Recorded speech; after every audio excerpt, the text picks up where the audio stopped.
How to register for Capital One online banking account. Hi everyone, welcome back to our channel, The Solution Guy. So in today's video, I'll simply show you how you can register for Capital One's online banking account. So you simply want to make sure to watch this video till the end.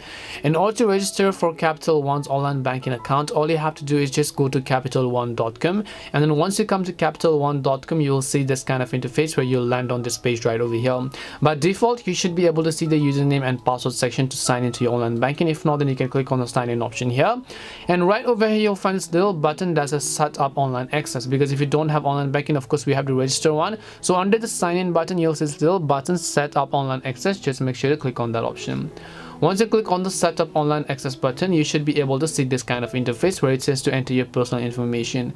So first, go ahead and then simply enter your last name and then your social security number. Once you enter your last name and your social security number, make sure that they're correct, or you can actually use your bank account number instead if you're not convenient. So you can use a bank account number or your social security number, whatever else is convenient. Then you have to simply enter your date of birth. So just go ahead and then enter your date of birth, then just click on the get started button. Once you click on the get started button, it'll ask you for a few other details to enter your username and your password, and after you've done that, you should be able to successfully register for online banking on Capital One Bank. And that's all it takes to register for Capital One's online banking account. We hope the video was really helpful, and if it did help you, then make sure to leave a like and subscribe to our channel. If you have got any more questions, then feel free to leave them down. Thank you very much for watching, and see you in the next video.